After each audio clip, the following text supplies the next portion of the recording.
Alladzina amanu, mereka apa? Yang beriman. Walam, dan tidak yalbisu, mencampurkan keimanan mereka dengan apa? Kezaliman. Mereka itulah bagi mereka keamanan dan petunjuk. Di sini ada keutamaan tauhid, di antaranya orang yang bertauhid dapat apa? Petunjuk. Orang yang bertauhid dapat apa?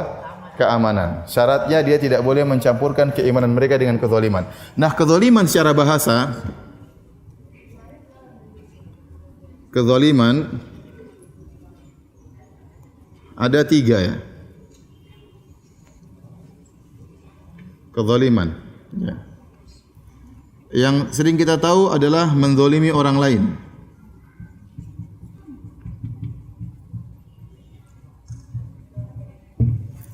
Yang kedua, menzalimi diri sendiri.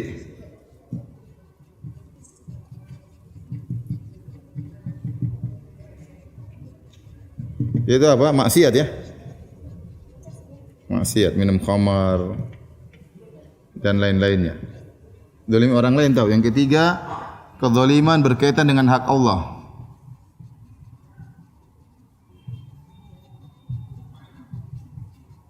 Berkaitan dengan hak Allah. Yaitu apa? Kesyirikan.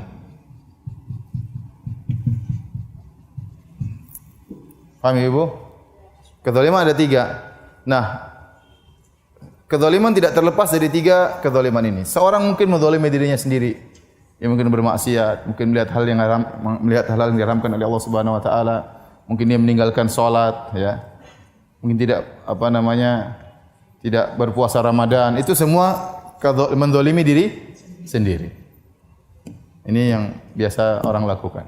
Atau dia menzalimi orang lain, nyuri barang orang tidak dikembalikan, nggibahin orang ya. Menjatuhkan harga diri orang lain ya. Utang enggak dibayar-bayar ya.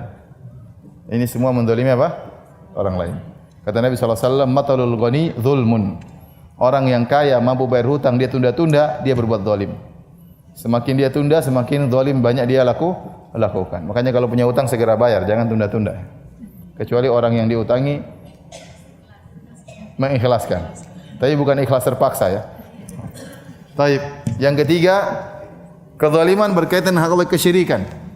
Makanya waktu turun ayat ini, alladzina amanu wa lam yalbisu imanahum bidzulmin ulaika lahumul amnu, maka para sahabat datang kepada Nabi, mereka berkata, "Ya Rasulullah, ayyuna lam yadhlim nafsahu?" Ya Rasulullah, siapa sih di antara kami yang tidak bisa, yang selamat dari kezaliman?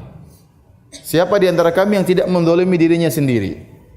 Kami pasti berbuat zalim, kalau tidak menzalimi orang lain, pasti menzalimi apa? Diri sendiri. Seakan-akan saat mengatakan, gimana kita menerapkan ayat ini ya Rasulullah? Siapa yang tidak bermaksiat?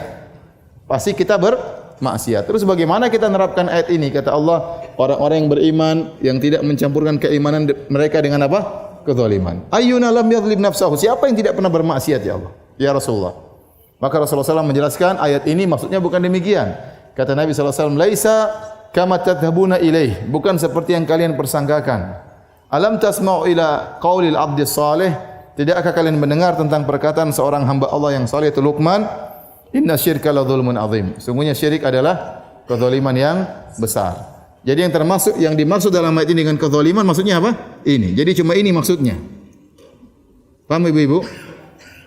Ini bukan dan ini juga bukan. Padahal kezaliman harusnya maknanya 3.